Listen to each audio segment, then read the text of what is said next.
In this video, we're going to discuss the contact details section, specifically the left side here with the three tabs: contact, general info, and additional info. Now I have Amy Smith selected here, one of my test contacts. If I wanted to navigate to a different contact, I can actually easily do that with this little button right here. It's a little blue arrow. If I select it, it's going to move to the left to a different contact, and I can kind of navigate back and forth between the contacts in my smart list.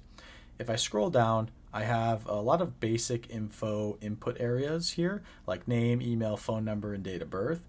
If I ever wanted to change the information for this contact, I can do that right here and press save and update the contact, all from the same view.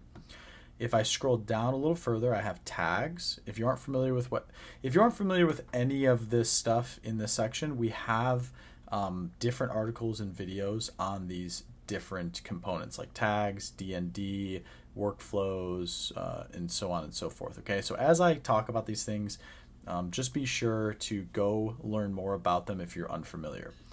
So tags specifically, you can add and remove tags to contacts right here in the contacts view. So if I wanted to start right here, if I wanted to start typing, I can say it's a new customer or a scheduled appointment. So new customer, scheduled appointment, right? And you see the tags populate here. I can also remove them just by clicking on the X.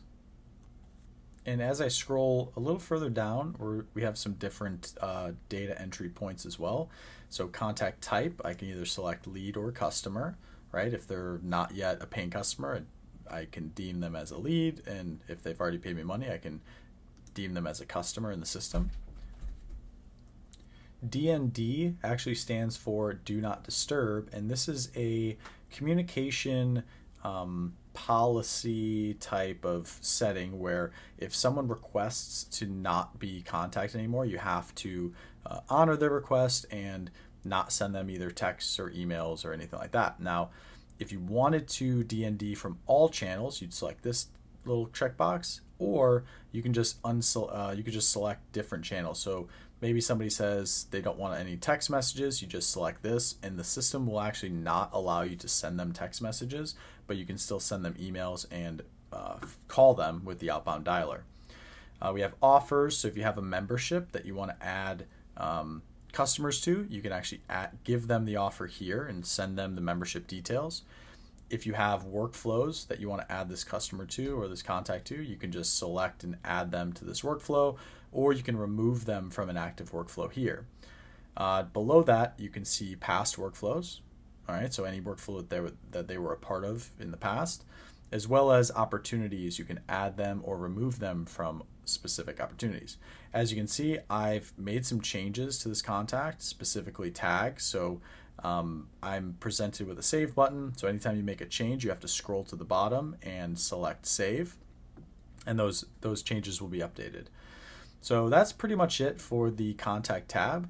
We're going to talk about the general info tab now. It's very short. It's just the business name, address, website, and time zone. But this information can be incredibly valuable and important when you're communicating with these contacts, whether they're leads or prospects, right? You want to make sure you have updated information, address, website, time zone, and so forth. So this tab is very important for when you're contacting people. The third tab is called additional info. This tab, let me uncheck this really quick and I'll explain what this means later. But this tab, what it does is it houses all of your custom fields. So if you aren't familiar with custom fields, we have more information on those, and you can learn about custom fields and how to create them.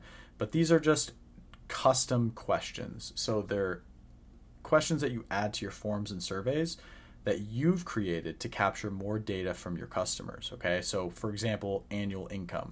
This is not a general question that the system would ask, like name or phone number, but it's something you created in your for your form or survey to capture more information for when you're trying to sell to somebody. Okay, now you can control this data here. Like I can change the data and I can save it. All right, so anytime there's data here, you can always customize it. And if I wanted to hide all of the fields that are empty, That's what this is for. So I unchecked this earlier just to show you, what this section would look like. But if I checked it, now only the custom fields that have data are going to show.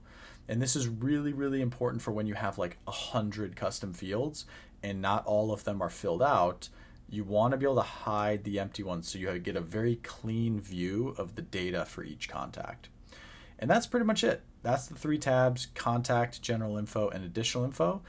In a future video, we're going to discuss the conversation section as well as these tabs on the right side. So I hope you guys learned a lot, and I'll see you in the next one. Thanks.